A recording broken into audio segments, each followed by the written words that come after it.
السلام علیکم، کیسے ہو آپ سب خواتین اور حضرات؟ امید ہے کہ آپ سب خیریت سے ہوں گے۔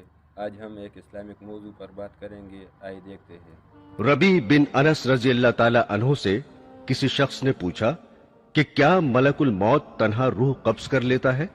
انہوں نے جواب دیا کہ ملک الموت کے بہت سے فرشتے معاون اور مددگار ہیں جن کو اللہ نے مقرر کر رکھا ہے، اور وہی اس کام کو انجام دیتے ہیں، اور ملک الموت ان سب فرشتوں کے افسر ہیں جن کی تیز رفتاری کا یہ عالم ہے کہ ان کا ایک قدم مشرق میں پڑتا ہے اور دوسرا قدم مغرب میں۔ ملک الموت کے ساتھ رحمت اور عذاب کے فرشتے رہتے ہیں۔ نیکوں کی روح قبض کر کے رحمت کے فرشتوں کے حوالے کر دی جاتی ہے۔ حضرت انس سے روایت ہے کہ سرور کائنات حضور صلی اللہ علیہ وسلم نے فرمایا کہ موت کے وقت میت کو چاروں طرف سے فرشتے گھیرے اور جکڑے رہتے ہیں۔ اگر وہ ایسا نہ کرتے تو مرنے والے موت کی سختی اور شدت تکلیف سے جنگلوں میں بھاگے بھاگے پھرتے، اور نیک بندے کی میت پر فرشتے دعا اور استغفار اس وقت تک کرتے رہتے ہیں جب تک اس کے متعلقین تکفین و تدفین سے فارغ نہیں ہو جاتے۔ اس طرح ملک الموت کے ساتھ بہت سے فرشتے رہتے ہیں۔ حضرت سلیمان نے ملک الموت سے پوچھا کہ تم لوگوں کے ساتھ انصاف کیوں نہیں کرتے؟ کسی کی روح تو فوری طور پر قبض کر لیتے ہو اور اسے جلد سے جلد تر اس دنیا سے منتقل کر دیتے ہو، اور کسی کو تکلیفوں اور اذیتوں میں اس طرح الجھاتے ہو کہ وہ لاچار اور مجبور پڑا تڑپا کرتا ہے۔ ملک الموت نے کہا کہ یہ بات میرے قبضے اور اختیار میں نہیں ہے۔ ہر ایک کے نام کا ایک صحیفہ مجھے ملتا ہے، جیسا حکم ہوتا ہے بجا لاتا ہوں۔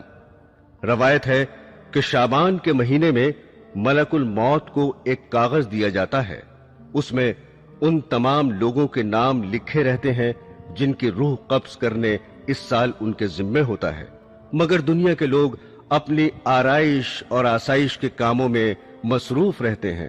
دولت کی فراہمی، مکان کی تعمیر، کھیتی باڑی، شادی بیاہ، غرض کے طرح طرح کی تیاریاں کرتے ہیں، اور وہ بالکل نہیں جانتے کہ اس سال ان سے دنیا چھوٹ جائے گی۔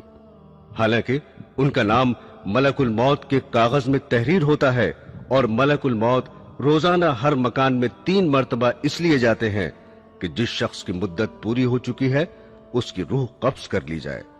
پس جب یہ کسی کی جان لیتے ہیں تو مرنے والے کے متعلقین رونا چلانا شروع کر دیتے ہیں۔ اس وقت ملک الموت دروازے کا بازو پکڑ کر کہتے ہیں کہ بخدا میں نے کوئی زیادتی نہیں کی، نہ میں نے اس کی روزی چھینی ہے، اور نہ میں نے وقت سے پہلے اس کی روح قبض کی ہے۔ اس کا وقت پورا ہو چکا ہے۔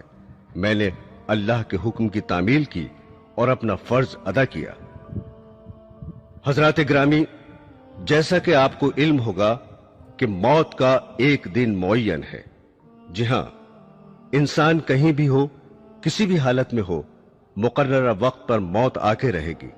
کسی صورت میں موت سے مفر نہیں، اور نہ کوئی تدبیر کارگر ہوگی، نہ کوئی طاقت روک سکے گی، اور نہ ایک منٹ کم و بیش ہو سکے گا۔ کل نفس ذائقۃ الموت، ہر نفس کو موت کا مزہ چکھنا ہے۔ ایک بادشاہ زربفت فاخرہ اور قیمتی ملبوس میں ایک عمدہ اور عالیشان گھوڑے پر سوار ہو کر ایک لشکر عظیم کے ساتھ بڑے غرور سے نکلا۔ غرور و تکبر کا یہ عالم تھا کہ کسی طرف دیکھتا بھی نہ تھا۔ ملک الموت ایک فقیر کی صورت میں پھٹے پرانے کپڑے پہنے ہوئے نمودار ہوئے اور آ کر سلام کیا۔ اس مغرور بادشاہ نے جواب بھی نہ دیا۔ ملک الموت نے اس کے گھوڑے کی باک پکڑ لی۔ اس نے کہا، ہٹ جا، میری راہ میں مخل نہ ہو۔ ملک الموت نے کہا، اے بادشاہ، مجھے تو تجھ سے کچھ کہنا ہے۔ اس نے کہا، ٹھہر جا، مجھے گھوڑے سے اترنے دے، پھر جو بات ہوگی بیان کرنا۔ ملک الموت نے کہا، نہیں، میں تو ابھی کہوں گا۔ بادشاہ نے جھک کر کہا، اچھا کہو۔ فقیر نے چپکے سے اس کے کان میں کہہ دیا کہ میں ملک الموت ہوں، اور اس لیے آیا ہوں کہ اسی وقت تیری روح قبض کروں۔ یہ سن کر بادشاہ کا رنگ متغیر ہو گیا اور زبان گنگ ہو گئی۔